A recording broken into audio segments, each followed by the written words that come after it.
Understanding permissions in Linux. At a basic level, permissions in Linux are a relationship between users, groups, and files and directories. Users can belong to multiple groups, and groups can have multiple users in them. Every file and directory defines its permissions in terms of a user, a group, and others, which means all other users. User accounts are configured in the /etc/password file. User password hashes are stored in the /etc/shadow file. Users are identified by an integer user ID, also known as a UID. The root user account is a special type of account in Linux. It has a UID of 0, and the system grants this user, or more accurately grants this UID, access to every file. Groups are configured in the /etc/group file.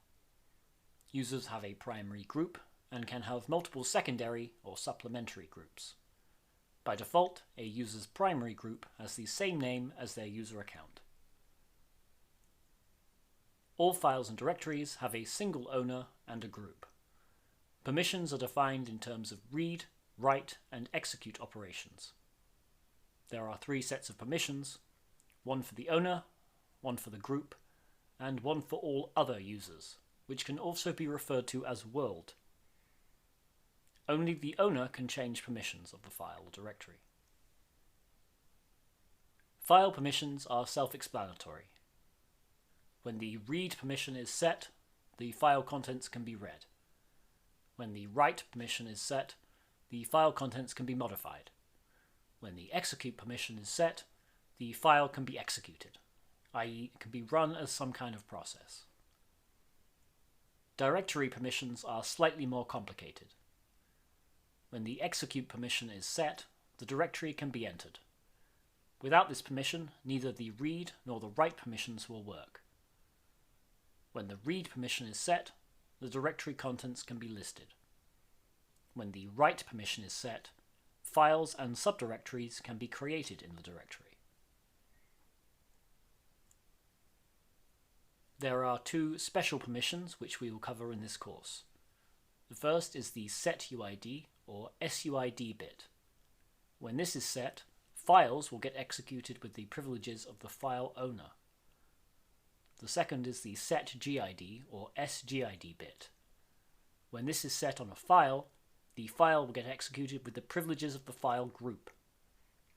When this is set on a directory, files created within that directory will inherit the group of the directory itself. The ls command can be used to view permissions.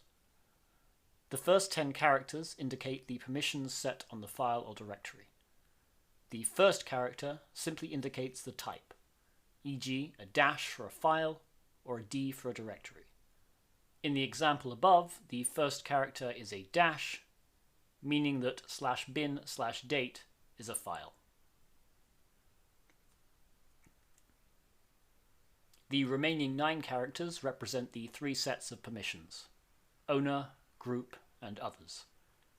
Each set contains 3 characters indicating the read, R, write, W, and execute, X, permissions. SUID and SGID permissions are represented by an S in the execute position. So if we go back to the output of this command, the file is owned by root and is in the root group. The root user can read, write, and execute the file. Members of the root group can read and execute the file, but they cannot write to it. And finally, everyone else on the system can read and execute the file, but cannot write to it. I previously stated that users are identified by a user ID. In fact, each user has 3 user IDs in Linux: real, effective, and saved. A user's real ID is who they actually are, the ID defined in /etc/password. Ironically, the real ID is actually used less often to check a user's identity.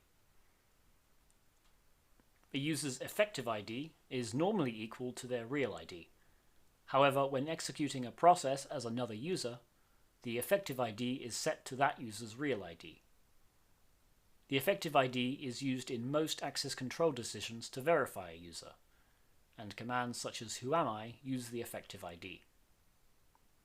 Finally, the saved ID is used to ensure that SUID processes can temporarily switch a user's effective ID back to their real ID and back again, without losing track of the original effective ID. There are a few commands we can use to print user IDs.